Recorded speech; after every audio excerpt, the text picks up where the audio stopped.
Hey there everyone, welcome to our first video here at the Seattle Data Guy channel. Today we're going to be talking about getting your first client as a consultant, especially those who are focusing in the data science, data engineering, software space in general.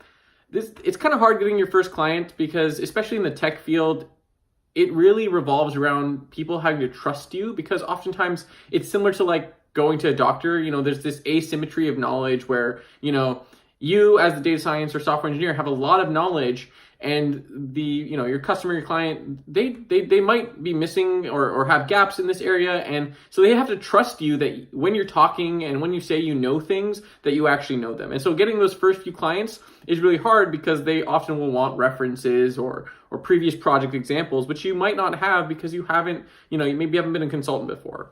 And to add to that, being a consultant is not necessarily like being an actual, worker in a company where you've got all this support. When you work in a company, you just have all this extra teams, cross-functional teams that help you out, make sure you get your work done. But if you're a consultant, you'll often have to be relying on your own understanding of how companies operate, making sure you've got a good onboarding process. And there's a lot of extra steps that you might not know yet. And we'll talk about here on this channel, but you might not know yet. And that's going to kind of hinder you on how good of a consultant you can be, because it's not just about how good you are at the tech. It's also about how good you are as a consultant, because consulting doesn't require the same set of skills that programming necessarily does. There's kind of this whole extra set of like soft skills, and as well as understanding corporations, how to communicate with executives and directors, and just all these other things that you're not going to know. So what are my tips for kind of getting your first consulting client? First, the biggest thing, and it's kind of obvious, it's kind of like business cards used to be, websites. Set up a website and a blog. And some of you are probably like, that's really cliche. Why is this your first tip? And here's why. It's worked. Honestly, the clients that I've gotten so far, most people used to get clients only by who you knew. Nowadays, honestly, I get clients who I've never met before purely because I have a website and a blog. And what that does is it's allowed me to kind of focus what I write in that blog and what services I offer on that website to be very focused towards Google searches. So specifically, for instance, when we first started out, one of the things we set up was we wanted to show up on Seattle Data Science Consulting. And I'm not sure if this is still the case, but I know definitely when we first started, within a few months, we were the first company that would basically show up for Seattle Data Science Consulting. And that's basically what I had focused on in our blog. Pretty much everything I wrote about was always about data science consulting and things of that nature. And so, figure out what you're trying to write on, figure out a niche. Like, you don't have to be Seattle Data Science Consulting. You can be New York Data Science Consulting. You can be Austin Data Science Consulting. People like working with local people because, especially when it's tech, it does seem easy to work with remote people, but it is difficult. It is difficult to work with remote teams. There is something nice about working with people close that you can talk to, that you can, that are tangible, basically. So set up that website and make sure you kind of start thinking about SEO and start thinking about, okay, what am I going to write about? Make sure it's really niche and focused. If you want to do healthcare consulting, focus on healthcare. What you write on, there's a lot of very specific words that healthcare uses, because these are the things people will be Googling. And so you want to be ahead of that. You always want to think about what are people going to be Googling when they're going to want a data science consultant or a data engineering consultant. Next. And this is specifically for social people. The previous one was more for people like me who I'm kind of introverted. Yes, I can make this video, but if I go to a social event, I will probably find 2 people to talk to the entire time.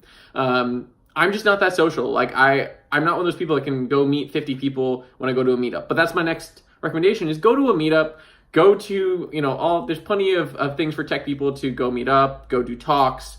Go do those things, because especially if you're a social person, you will benefit from that, because you just naturally, I don't know how you guys do it. Like, I wish I understood. You naturally talk to like 100 people and, have already made pretty deep connections. I think that's the big thing, is like you make pretty deep connections with these people and they already kind of remember you. And really a lot of what consulting and getting new clients is about staying on top of people's minds. So, getting people's names, emails, making sure you're kind of following up with them. So meetups are great.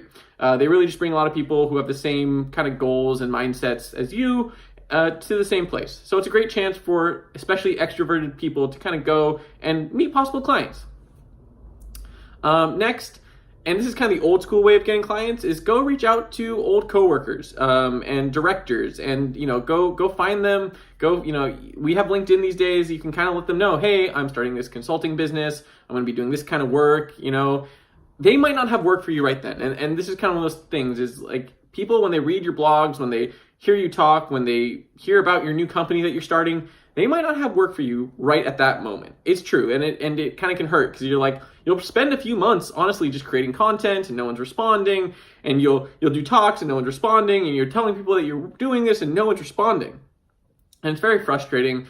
But, you kind of have to do this where you just keep on top of people's minds. You keep being like, okay, hey, if you ever need me, oh, here's another blog post, here's something valuable. Oh, did you think about, have you ever, used this model before? Here's how you implement this model in Python, write these blog posts. And it seems like a lot of work, but honestly, again, I've definitely gotten clients that will be in other states, will be people that I've never met before just because of, being on top of their mind. But one way, in the old school way, is just, go reach out to people and let them know that, hey, I'm starting this business. And if you have anything, let me know. It's not the best way, I think, in the modern world, but it definitely works. And I think a better way, because, now that we're in the modern world of social media marketing, is social media marketing. That's kind of my next tip is, look, using companies like Facebook, Twitter, Medium, which isn't social media, but it has kind of the social media aspect where a lot of people are there already, works. I know a lot of people are probably like, does digital marketing work? I can tell you that there's definitely times I have marketed in let's say Colorado and Florida, and suddenly I'm getting, people reaching out with inquiries from Colorado and Florida. And I'll be like, how, that's weird, but it's typically because I targeted those areas. So I think they work. I do recommend, just testing it out first. Don't go blow $500 on digital advertising. It's really easy to do. Honestly, I remember the first time I realized how much I ended up spending over a 6-month period, and you're like, oh, I'll just spend $20 here and $20 there, and then suddenly, you're several $100s in, and you're like, I have spent way too much on this. But the one thing is, it's a very asymmetric investment. And what I mean is, you'll often put in, let's say you put in $300 into advertising on Facebook or Twitter or something like that. There's a really good trade-off there, because especially with consulting, you're not getting a $300 client on the other side. You should not be doing work for $300 only. You're getting a $3,000, $5,000, $10,000, $20,000 client on the other side. So there's this really asymmetric kind of thing where it's like with consulting, your costs are so low. If advertising is your only cost, you can spend a decent amount on advertising, and as long as you get one client out of it, it's a good trade-off. Again, when you're first starting out, I recommend learning about it. I recommend learning what who you're targeting, thinking about it, making a marketing strategy, really developing that. And that's kind of my last tip, which is content is king. So you see me, I'm making this video now, and even this, in a weird way, is another way that, I'm going to start selling my consulting service, because people will come and see it, and, they'll realize I do consulting, and they'll probably have other questions, and it's just another way to kind of point all back to what you do. And one thing I like to think about, and there's a channel, Fallible Investor, where I saw this, Fallible Investor, sorry.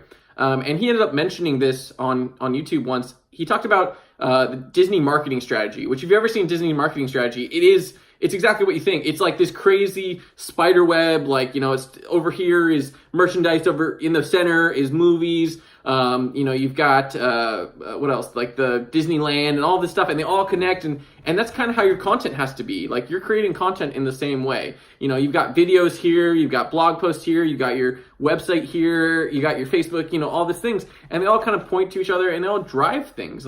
Yes, you create free content, but that free content drives people to your services, and those services then, maybe you create other valuable, so, it's just this kind of cascading effect, and you have to think about how you're going to do that. So create content, keep putting it out there, figure out what people like.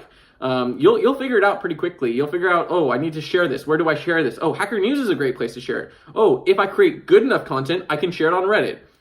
Be warned, Reddit is definitely one of those places that if you share your content, if it's trying to market too hard, they will skewer you alive. I've definitely been on the wrong side of trying to share stuff on Reddit when it was just too selly, and people don't enjoy that. Make sure it's valuable. Recently I just did some interview basically checklists. All it was here's some questions you should answer before you go do an interview.